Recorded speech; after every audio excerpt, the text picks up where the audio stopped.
Good morning, Shabbat Shalom, and welcome to United Israel World Union. I'm happy to be here with you today. This is our Sabbath morning scripture study, and I wanted to, before I get started, tell you, many of you are aware of this, but yesterday, May 14th, was a very important day in terms of historical relevance to the modern state of Israel. In 1948, it was a Friday, May the 14th, the modern state of Israel came into existence when David Ben-Gurion declared Israel's independence. And I wanted to remind you, some of you saw this on Facebook, I've been in that place where David Ben-Gurion read the declaration, and they put on this nice presentation and played the recording of David Ben-Gurion, and then afterwards everyone in the room sang Hatikvah, and it's just a really moving experience. So I just didn't want to let that pass without bringing that up. But I also wanted to say that immediately after Israel declared its independence, the neighbors attacked and launched an all-out offensive war against the Jewish state. And today, 73 years later, Israel's enemies are once again on the attack. I know most of you have been following this. But I wanted to say that I think it's important for people to pray on behalf of the people of Israel. The IDF is there to defend. It's part of their name.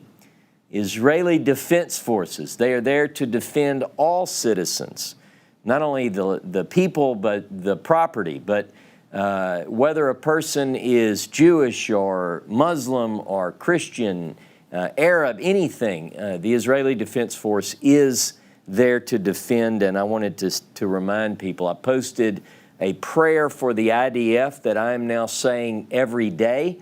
And I just wanted to bring that up to all of you. I know that many of you, people who love the book, love Israel. Doesn't mean you have to support everything politically. That's not what I'm talking about. What I'm talking about is a shining light, a true beacon of democracy in an area in which that is not the case predominantly. So please keep Israel in your prayers. I have many friends, many of you do as well, who live in Israel, and they are posting videos of rocket attacks and so forth. So it's a very precarious situation, and so keep that in your prayers. We should all long for peace. I look forward to a time when weapons of war will be converted to gardening tools. Clearly, the words of Isaiah, the words of Micah, certainly ring true for all lovers of peace. But I wanted to also say that I am a firm believer that we as society today cannot allow those who seek to destroy innocent life. And so my prayer is not only on behalf of those who are defending the rights of people, but also for the subjugation and the riddance of all those evil people who would seek to work against the plans laid forth in the prophets. So pray for Israel.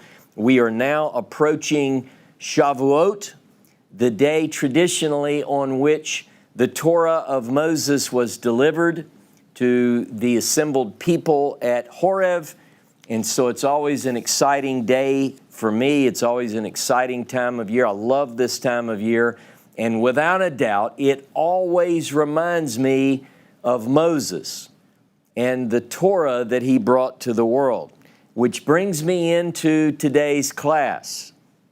Today's class is the second in my series called Honest to Moses.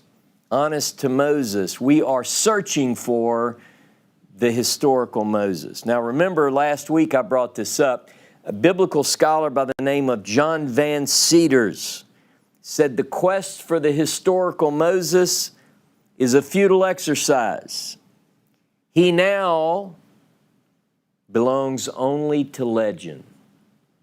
Moses only belongs to legends, says this particular scholar. And by the way, many other scholars in the minimalist camp have the same view, that it's impossible to recover anything reliable in terms of the historical Moses, and I don't believe that. I am not ready to believe in any way, shape, or form that the quest that we are now on is useless, in vain, ineffective. Futile is certainly not what I would categorize the quest that we are now on. What we can know, we're going to talk about. And the question then becomes, what is it that we can, with a fair degree of certainty, know about arguably the most important man in biblical history? What can we know with any degree of certainty? That's where we're going to focus. What can we learn from the biblical text? This is where we're going to go to for our information. So I'm not so interested in what others have said in terms of legendary things or myths. What I want to do is discern from the text of the Bible what we can about the historical Moses. Now, I wanted to let you know, of course, that people like Van Cedars and those in the minimalist camp, it's in the academic world particularly, they would say that searching for the historical Moses in the biblical text is the reason that it's a futile exercise, because their understanding, their belief in the reliability of these source documents is minimal. That's why we call them minimalist.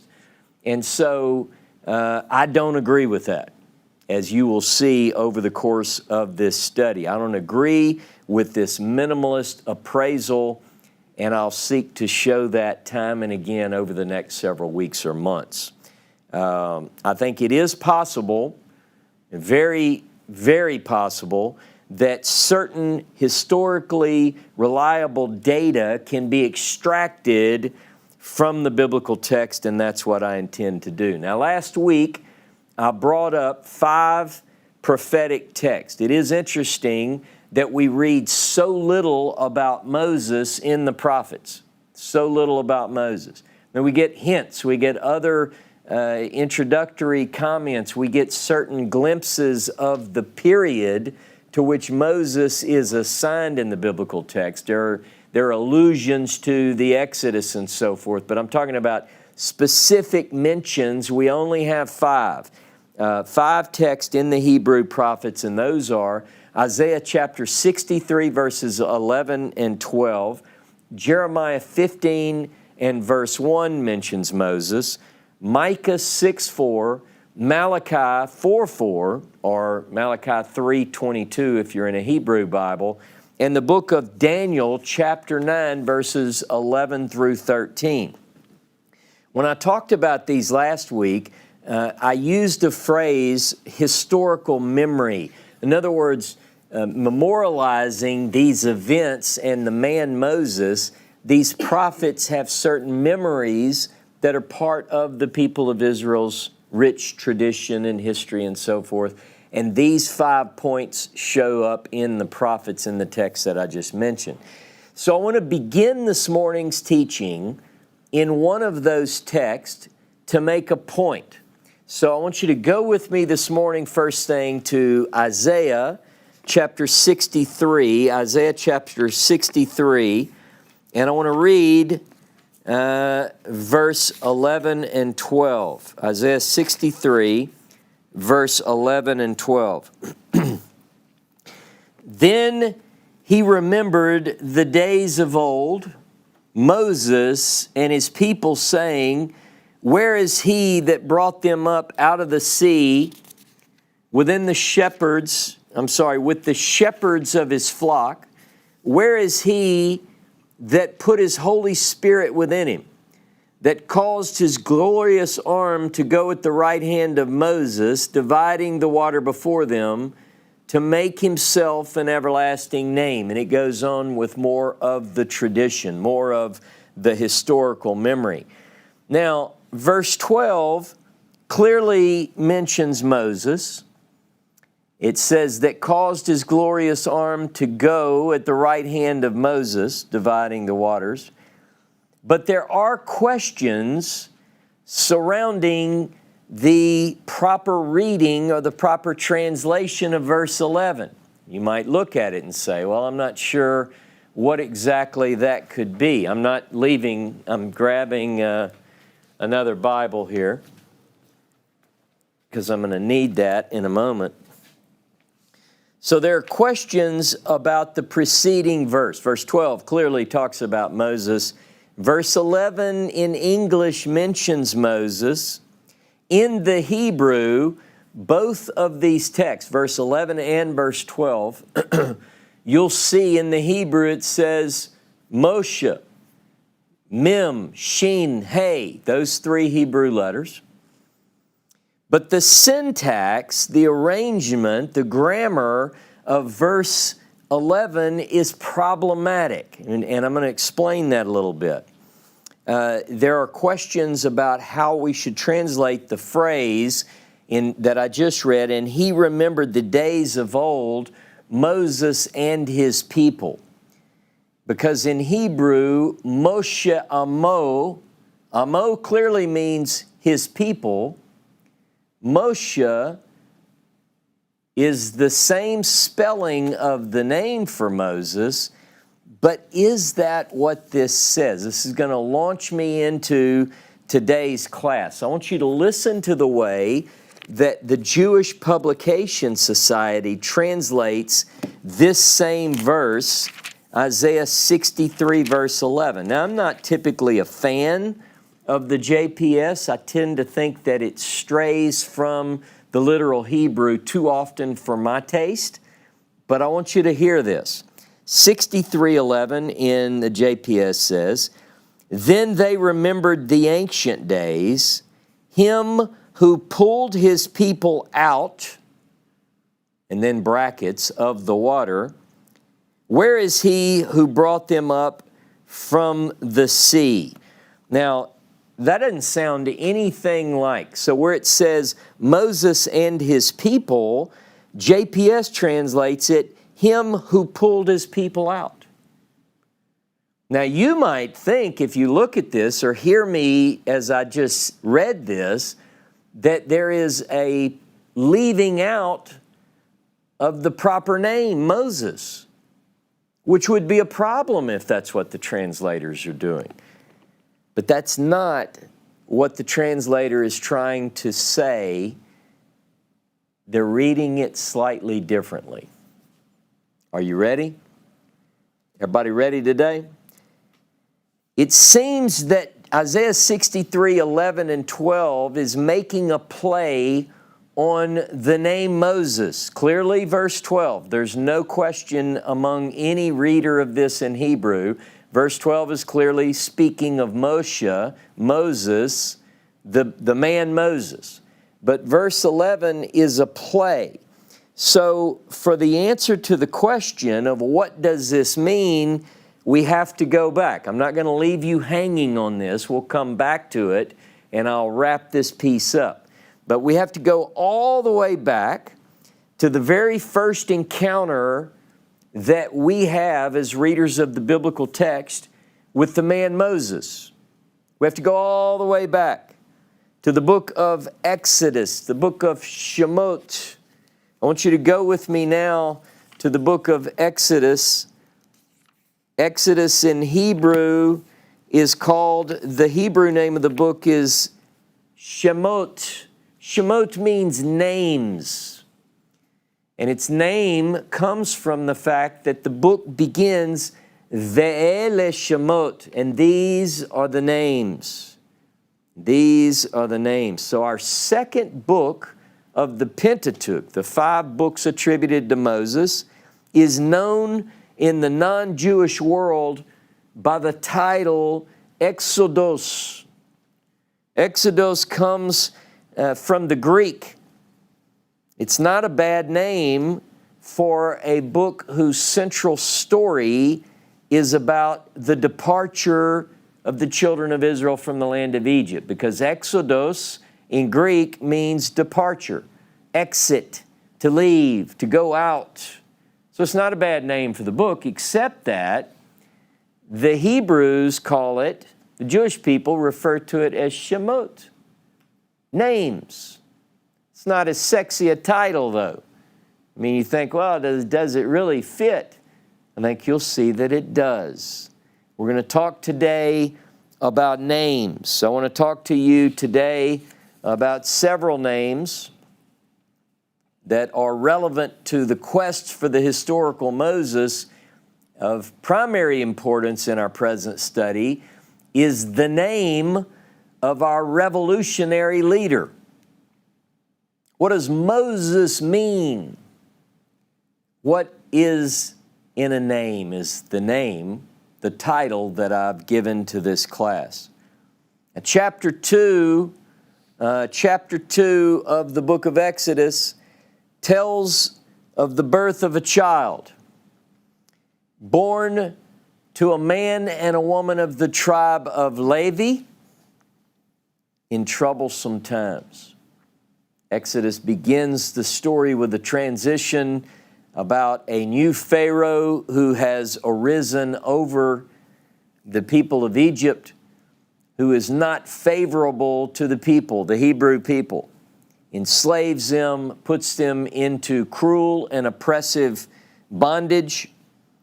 And there was a decree according to the book of Shemot, according to the book of Names, where the Pharaoh puts out an edict, a verdict, a command.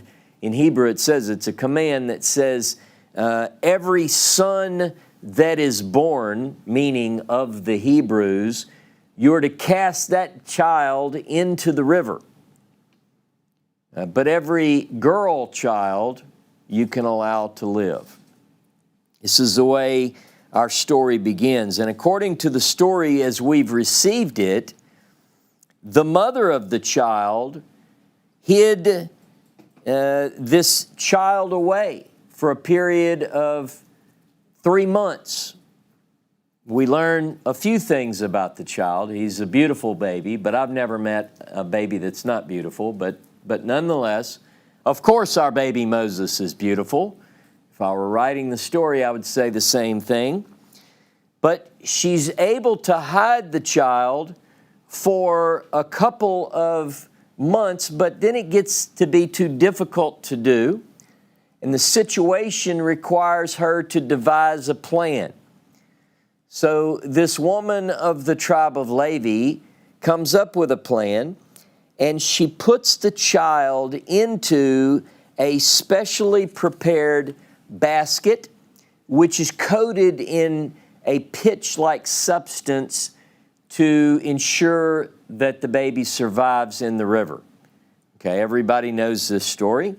And this particular basket, if you will, that holds baby Moses is prepared in this certain way.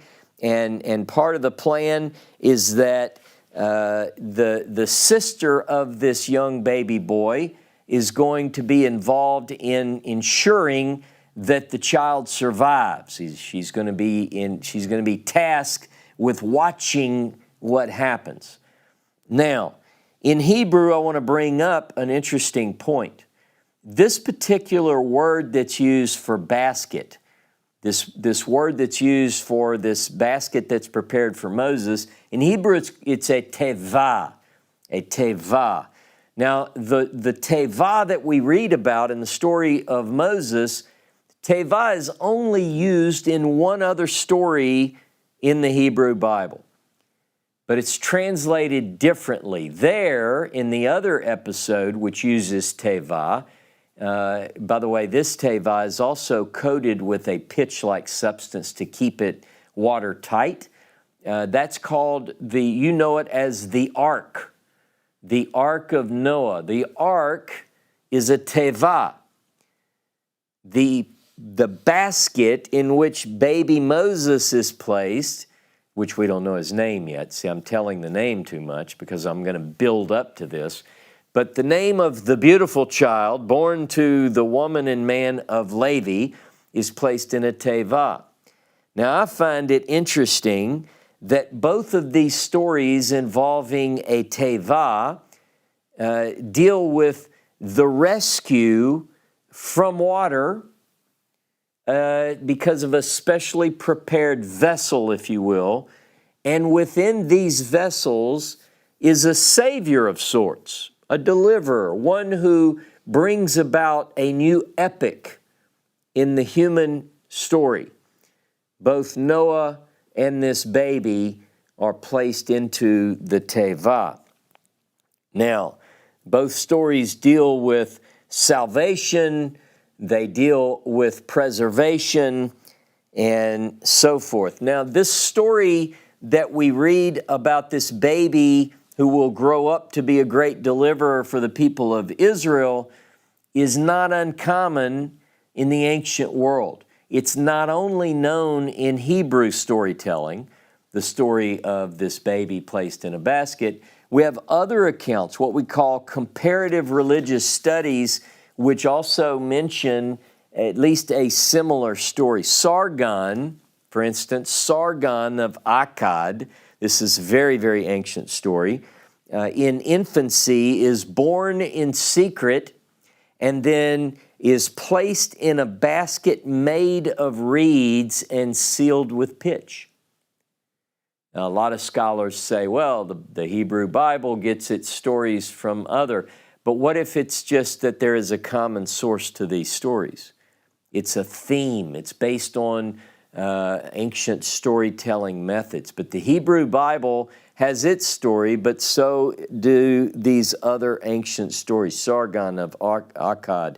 Also, there is an Egyptian story, an ancient Egyptian story, where the god Set is hidden in a papyrus thicket in the Nile Delta. His mother places him there to save him. So I love to look at ancient literature from the ancient Near East and say, where is the source story? Where do we get these ideas? Just fascinating to me. Could it be that Sargon of Akkad is, it could be based on some truth there? You know, I don't know. Maybe this is pretty common. I don't know how safe it is to put a baby in a basket in the Nile. Doesn't sound too good. And if I were the sister of this baby, I'm not sure I would want to be in the crocodile water personally. So now, I did want to say that our hero Moses is watched over by his sister. So go with me to Exodus chapter 2, and we're going to begin to unpack the story of this child and what's in a name. Exodus chapter 2, you know the story well. It begins by telling a little bit of biographical information that leads us up to this child.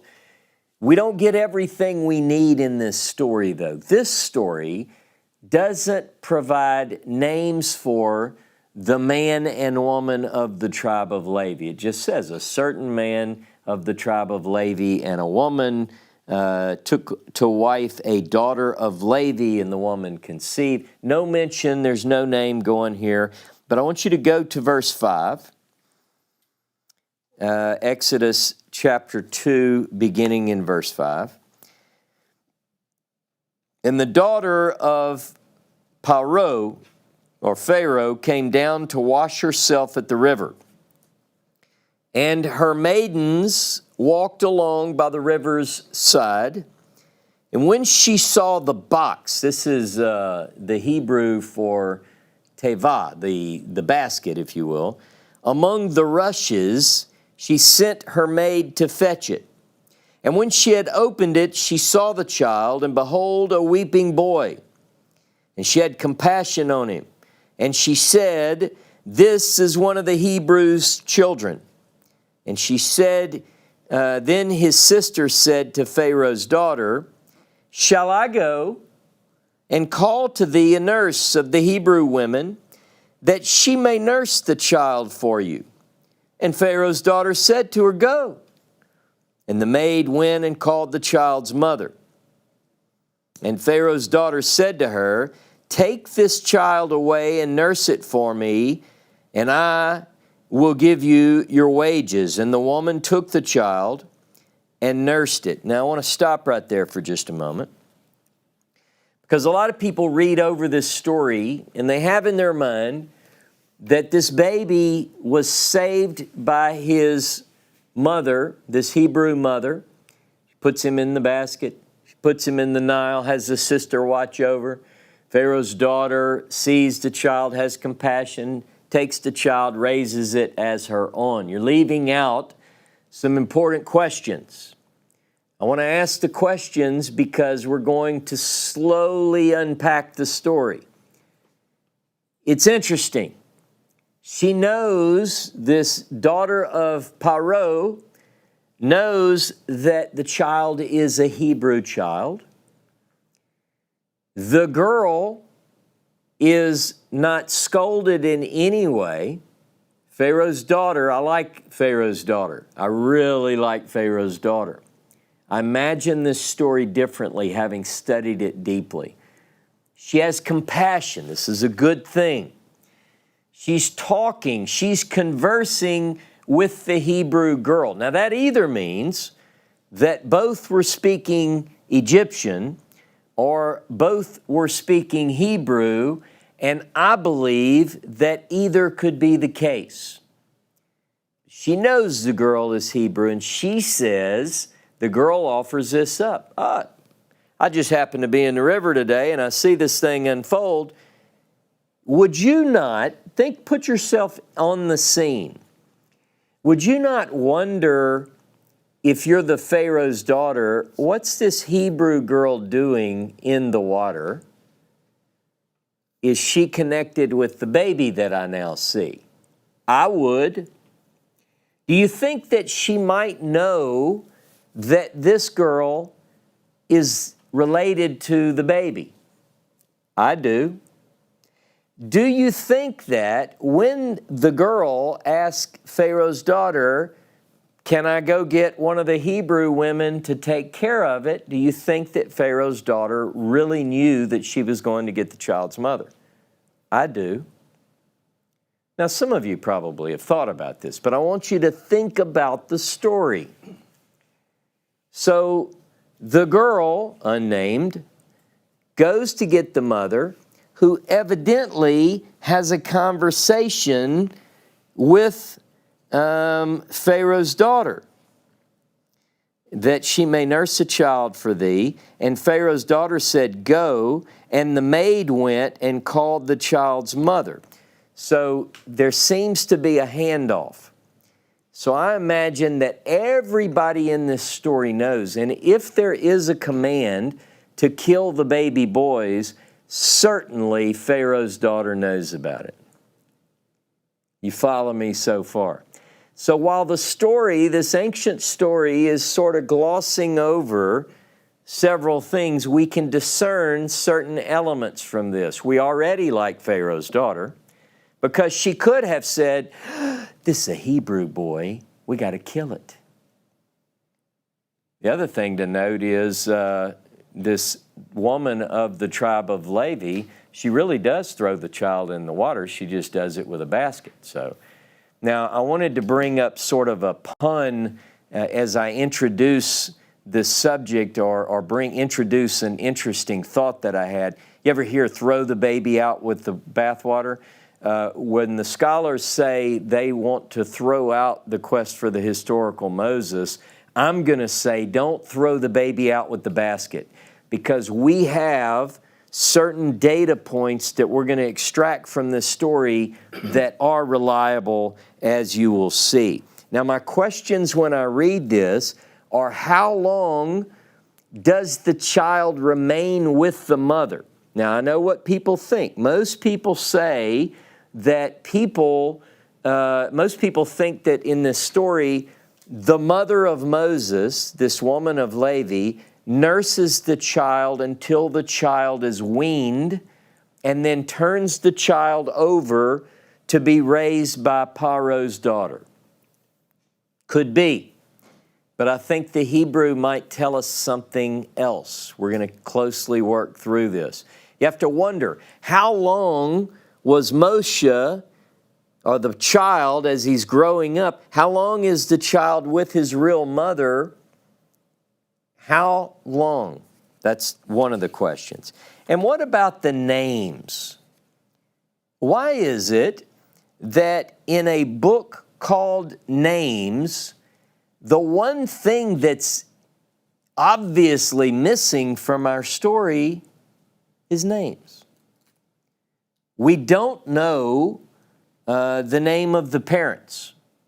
We have a man of Levi and a woman of Levi. And the woman of Levi gets pregnant and she bears a child. We don't get the child's name. We're introduced to the fact that a little girl is in the story, but we don't know her name. Now, all of you are going, I know her name. Stay with me. We're taking story by story. We're dealing with the ancient pen. So I want to talk about this absence, this obvious absence of names. What's the girl's name? I don't know. What's the Pharaoh's daughter? Do we know her name? Don't know her name. What about the Pharaoh? Certainly we should know Paro's name. Who is the Paro? Who is the Pharaoh? We don't know. A book called Names is missing names.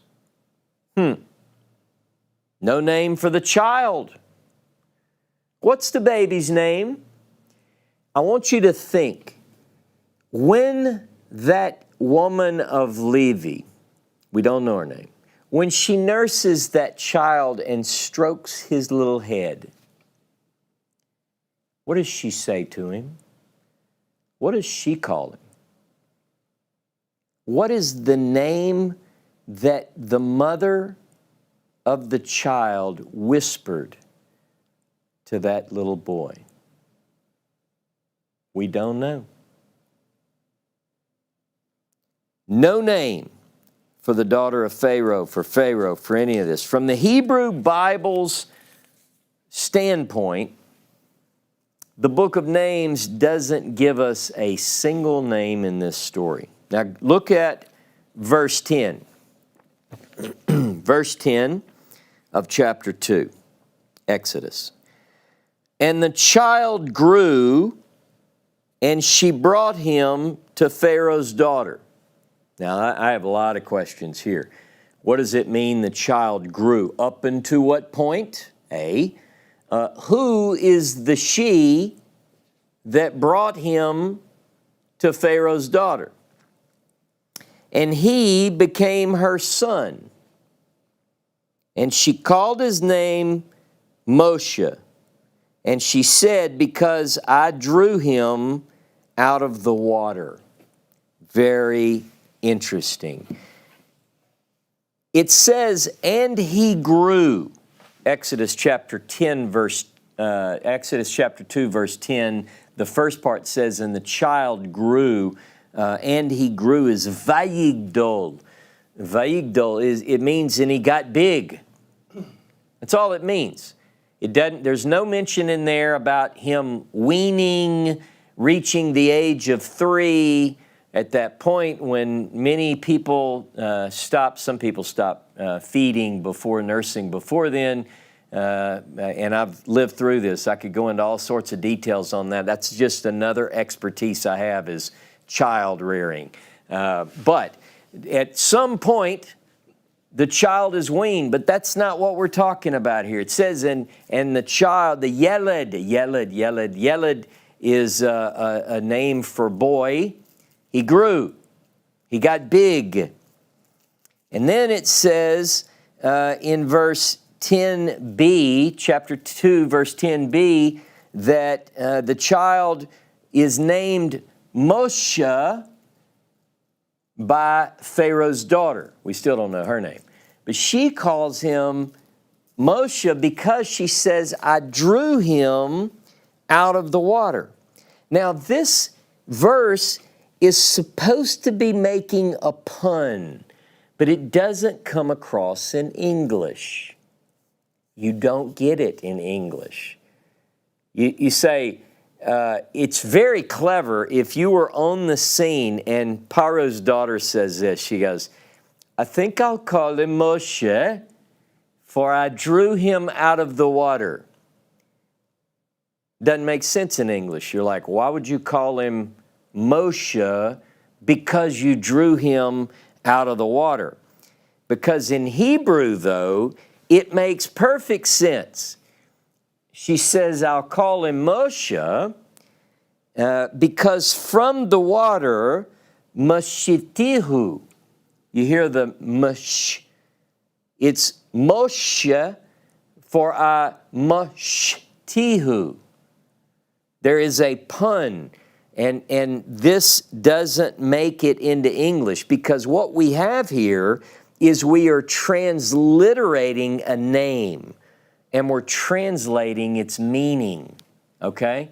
So to transliterate is to take a word in one language and not give the meaning for it, but to bring its phonetic pronunciation into another language. It's a carryover, but we don't know what it means.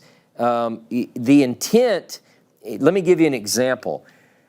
If I say to you Bethlehem, or properly pronounced in Hebrew, it's Beit Lechem. Beit Lechem means house of bread. But to translate it, if I were translating Beit Lechem, I say house of bread. But if I'm transliterating it, bringing the Hebrew word without giving you the meaning, bringing it into English, I would say Beit Lechem. You don't know what it means, but you know it's a name. You just say, well, that's the name of the place, Ross, or the name of a family, as I've covered in other classes. The only way to grasp the author's intent is to either transliterate both the name and the meaning or translate both. Now, Richard Elliott Friedman gives the greatest example for this. If I'm going to translate both to preserve the pun, the child's name you would know today would not be Moses. It would be Drew. Get this. I love this example. Richard Elliott Friedman says, he tells his students that if you want to understand the pun, Pharaoh's daughter said this. She goes, I think I'll call him Drew because I drew him from the water. And everybody there said, oh, that's good. That's good. Whatever your name is, daughter of Pharaoh. That makes sense. You drew him out of the water, so you call him Drew. The correct English translation then of the name of the great deliverer, placed in a basket by a woman of Levi, watched over by a girl of the tribe of Levi who orchestrates this bringing the child to its own mother for a certain period of time. The child's name would be Drew. How about that? So now you understand the difference between translate and transliterate. But we're not going to change everything that you've ever learned and start calling this child of Levi Drew, but it's just for an illustration. So per the Exodus narrative in Exodus 2, the unnamed daughter of Paro names the child using a pun that works in Hebrew. Now, you know that this is one of the reasons that the minimalists don't think the story is real. Here's what they think. The minimalist will say, you telling me that an Egyptian princess knows Hebrew well enough to make a Hebrew pun? I think so. Why would you not? If the biblical narrative, and we have other ancient Near East sources to indicate that there were plenty of Semitic people in the land of Egypt during this period. You say, which period? Well, I don't care if you say it's 12th century BCE or 15th century BCE. We have evidence of Semitic names that occur on stele and so forth. We have different monuments and different documents, different things that have been discovered that indicate the presence of Semitic names there. And you can't tell me that the people of the leadership don't know because they're dealing with servants and so forth. I mean, literally, it's like if you live in South Texas and you're dealing with a large Hispanic group, many people in South Texas know Spanish. Why would you not? You have to almost know it to communicate in certain regions. In California, the same thing. I'm just using this as an illustration. So I don't doubt in the least bit that the daughter of Pharaoh was fluent in Hebrew as well as Egyptian, and maybe perhaps other languages. I mean, why? That's not a problem to me. I don't know why it's a problem for anyone. I don't think that that's a problem.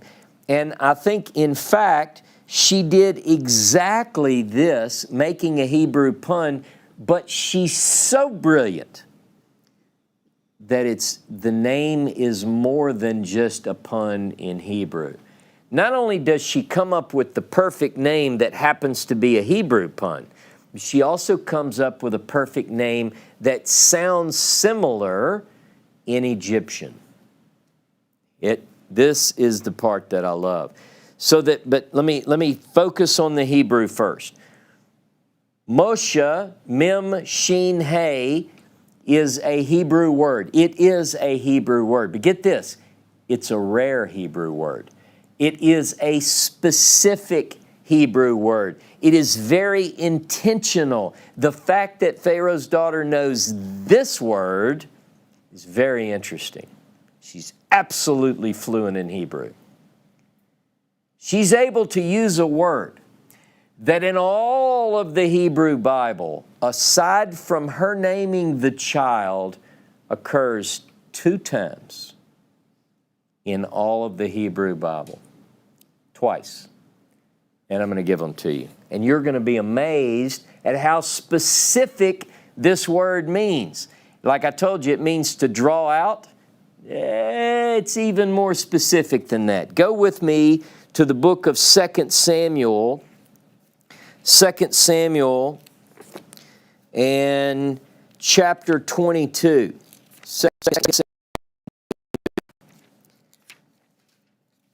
And this is David, 2 Samuel 22, and I just want to read verse 17. He sent from above, he took me, he drew me out of many waters.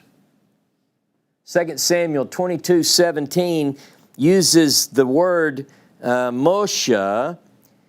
Very specifically, it means to draw out of water, and it says Yam Sheni. It's Masha. You hear the mem, the m, and the sh. Yam Sheni. He drew me out, mimayim rabim, from many waters. So it doesn't just mean like to draw something out. It means, here we get the example, it means to draw me out from many waters. Now, the only other occurrence of this particular Hebrew word, the only occurrence elsewhere is, interestingly enough, the same exact story. But it's told in a different place in the Bible. This is about David when he is rescued from the hands of Shaul, of Saul. Go with me to Psalm 18. Psalm 18. This is a psalm of David.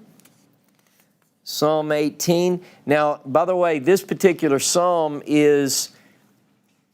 it's addressed in English, it says to the choir master. If I can tell you one little secret today, it has nothing to do with a choir master. I don't know where they got that. This is to the Notseach. There is a secret book within the book.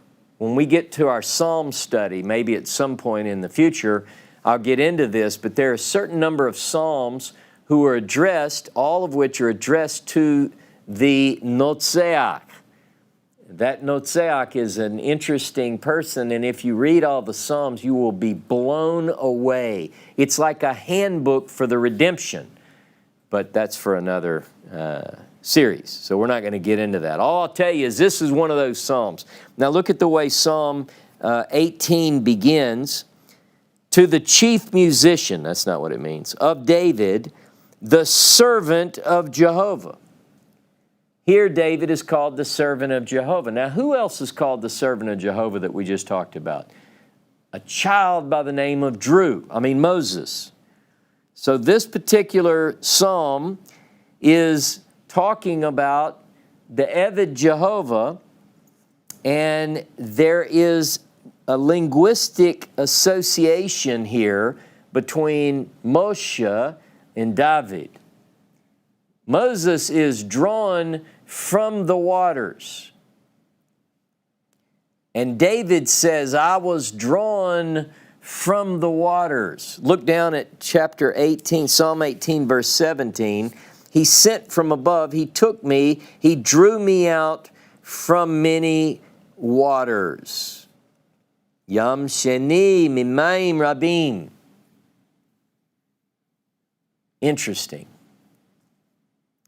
Now, this is not the last interesting connection, linguistic and otherwise, between Moses and David. There is a reason for that. The question becomes, for a later class, why are these two connected? What does that mean? We won't answer that today. Back to the unnamed daughter. Back to the unnamed daughter of Pharaoh. Did she, an Egyptian princess, really use a Hebrew pun in naming a Hebrew child? The reason that this is doubted by the minimalists, again, is that they think it unlikely that this high official in the Egyptian court would know Hebrew. And there's another reason that it's doubted that she ever made this statement about, I'm going to call him Moshe because I drew him from the water. I'll call him Moshe for Moshetihu. They think, the minimalists think, that this was superimposed into the story by a later scribe who wants to put Hebrew in the mouth of an Egyptian. And they, the minimalists, scoff at the Hebrew Bible and say, they don't know that Moshe is really an Egyptian word. See, they laugh at that. They think, well, this was just made up because they don't realize.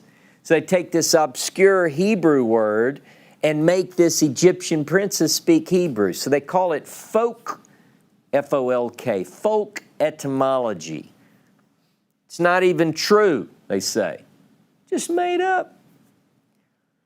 Because they said the real story, these are all the brilliant scholars say, what you don't know and I do know is that in Hebrew, yes, Moshe, it's this rare one-time used word about David. But really, it's a well-known Egyptian word, and it makes perfect sense that she's speaking Egyptian. That part's just made up. What's the Egyptian word? Moses. Moses. In Egyptian, the root word Moshe means born of or son of. And it's used quite frequently, actually. We know this word. You know this word. You know this word from proper names in particular, like when you say Amen Moshe. Amen Moshe means the son of Amen, the god Amen, or born of Amen. If you say Ramesses, Ramesses, that means the son of Ra, born of Ra. Right? Born of the god Ra. If you say Tutmosis, it's the son of Tut, or born of. Now, Hebrew does something similar. If you read in the Bible and you see a name, remember what transliterate means. You read these names, Ben-Ami.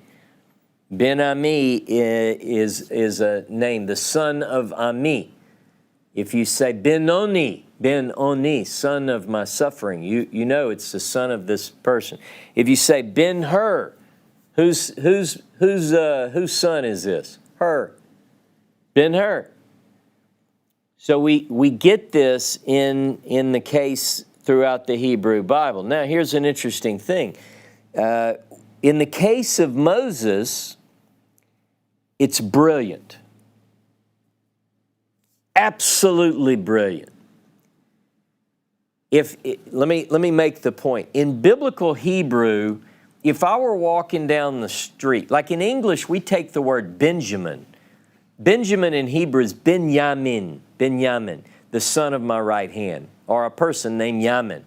So if you say, Ma Shimcha, what is your name? And the child says, I'm Benjamin. He'd go, oh, how's Yamin doing? Meaning, you're the son of Yamin. How's Yamin doing? But Seder, he's doing okay. So you get this idea. If you walk down, they didn't have a nickname. Like in English, we say Ben. Dave and Sherry's son, Benjamin. I always call him Benjamin. But, you know, his name, he goes by Ben. Ben. Just means son. Well, that didn't tell you anything in the ancient world. If you went down the street, so, Ma Shimcha, what's your name? And he says, Ben. You'd lean in. Ben what? Ben who? Just Ben. And then you'd go, oh my goodness, the child doesn't have a daddy. You get the point? It's made to illustrate the point. It's like, you go, what's your name? Ammon Moshe. Oh, son of Ammon, or born of Ammon. But if you say, what's your name? In Egyptian, the person says, Moses. Born of who? Who's your God, son?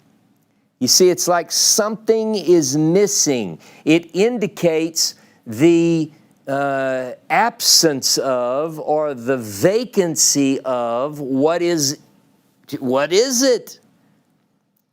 Now, so we have here a combination of things. The daughter of Pharaoh doesn't know, now she may have found out, because I think she's good, and I think she's curious, and I think she may have even told one of the girls in her court, look, we're going to protect this baby. You go, I'm making this up. This isn't in the Bible, but if I make a movie one day, I'll put this in there. You go follow this girl, and you see who it is. We're going to help these people, and I want you to assure this woman that we are going to take care of it, and we're going to let this child stay with her as much as we can. You tell her that I said, right? So you get this. Now what we don't know is all of the background material, but what we do get from the text is this. Daughter of Pharaoh names this child, you could not come up with a better name, because she brings together two worlds, two languages, to describe a figure who is going to shake the world. She calls him a name that in Hebrew means I was drawn out from the water. It's used only one other time of one other person in the Bible, David. And she uses an Egyptian word that means unknown father or an unknown God. Interesting. What else do these ancient texts tell us about Moses? What can we learn? Clearly, there are limits to what we can discover, but here's what we know. Go back to Exodus chapter 2. Exodus chapter 2.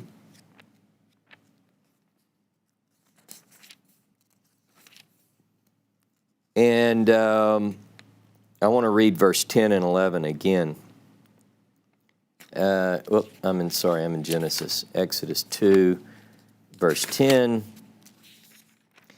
It says, and the child grew, we'll talk about that, and she brought him to Pharaoh's daughter, and he became her son. And she called his name Moshe, and she said, because I drew him out of the water. And it came to pass in those days when Moses was grown, that he went out to his brothers and looked on their burdens. Are you kidding me? Do you see the gap there? What is that? I mean, it's like you have the birth and then bam. Okay, so the question becomes, you see this? And the child grew. In Hebrew, it says, let me find this verse in the Hebrew, Vayigdal. And he got big. You say, well, he grew. But that just says, and took the child and nursed it, and the child grew. You think he grew to be a toddler. You think he grew to be a little boy. But it says Vayigdal. Now, at first look in verse 10, it's understood that the meaning, he went to live with Paro's daughter after the weaning. You know, maybe 3, 4 years old, he's gone. He's out of the house of Levi there. And he grows up in the court, and he's sitting there with his little head shaved, and you know, you picture him in the Ten Commandments, and he's seated on the ivory floor, and he doesn't know about his people suffering, and he doesn't know any people in his house, and you get this image. He's dressed like an Egyptian. He walks like an Egyptian. He thinks he's Egyptian, and this is the image. Verse 11, you read, we've been conditioned to read that at adulthood, verse 11, it came to pass in those days when Moses was grown that he went out to his brothers. And you go, so after he's grown. He grew, the child grew, got about 3 or 4, went to live with Pharaoh's daughter, whatever her name is. And there he becomes an Egyptian, he becomes her son. And then he grows up and he goes, I think I'll go check on my people. And he goes out and he sees this fight. We'll get into that later. So this is the way we think about it.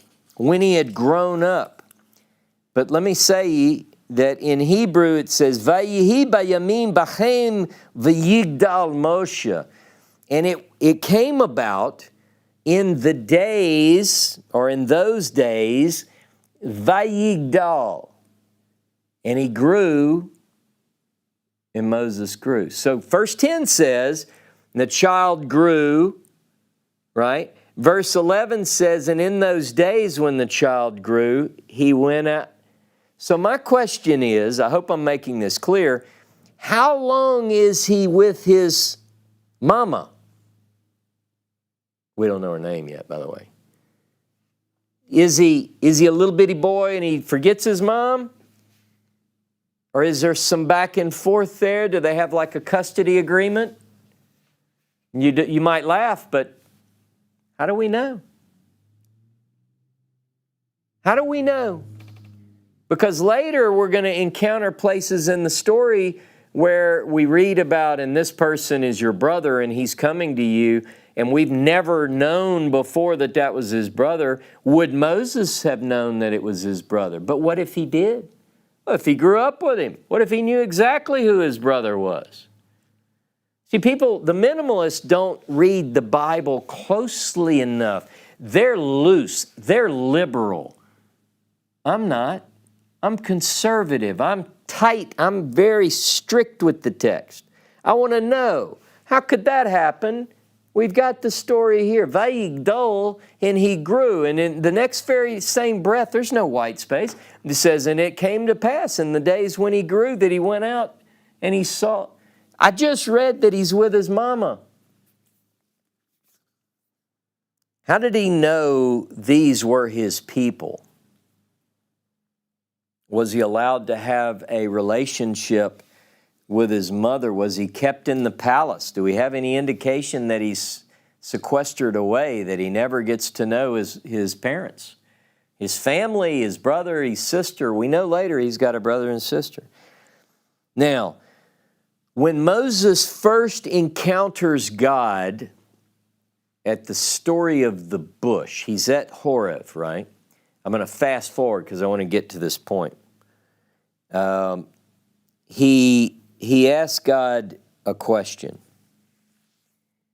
And that question is what I'm now asking you. Moses, in Exodus chapter 3, verse 11, in the Hebrew, Moses says, Mi anochi. Mi anochi. It means, who am I? God's just told him about a plan where he's going to use him to do a great and marvelous work. And Moses' response is, Mi anochi, who am I? There's only one other person in biblical literature that says, Mi anochi, who am I? Look with me at 2 Samuel. 2 Samuel, you can probably guess who it is because if you know your Bible. 2 Samuel chapter 7. 2 Samuel chapter 7 and verse 18. Then King David went in and sat before Jehovah, and he said, Mi anochi, Adonai Yehovah. Mi anochi, who am I? Two people in all of the Bible. By the way, put in your notes 1 Samuel 18:18 for another reference of David saying Mi anochi. But the only two people in all of biblical literature that say, who am I to God, is Moses and David. In both cases, it is a sign of I'm nothing. David goes on, he goes, who am I? What is my house? Why would you picked me for this role. Moses is the same. Lowly. Mi anochi. Moshe. The word is Hebrew. The word is Egyptian. Somehow, it's both. In the brilliance of Pharaoh's unnamed daughter, she names a child that will forever bridge the gap between two different people. He's born in Egypt. He's not born in the land of Israel. He never goes to Israel. His job is to bring people from Egypt into the promised land. But that's his purpose, and he goes no further. He straddles two cultures. He would have been introduced to Egyptian as well as Hebrew. And ladies and gentlemen, across the ages, I promise you, I can hear his voice. I spend a lot of time reading about Moses. And that voice beckons to us. That voice calls to us a singular question that demands that we continue the quest for the historical Moses. You know what that voice is saying to me? Mi anochi. Who am I? Moses.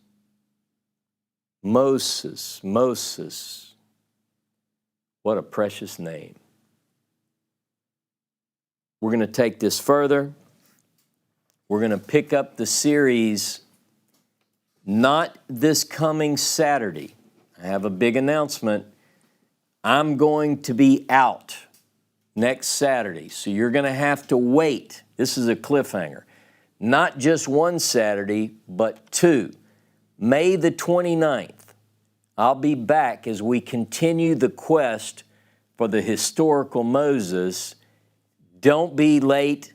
Don't miss it. Shabbat Shalom, Shavua Tov. And listen, have a wonderful Chag Shavuot. Well, you have to stay tuned because I have an article coming out that'll be published by that date. So Shabbat Shalom, Shavua Tov.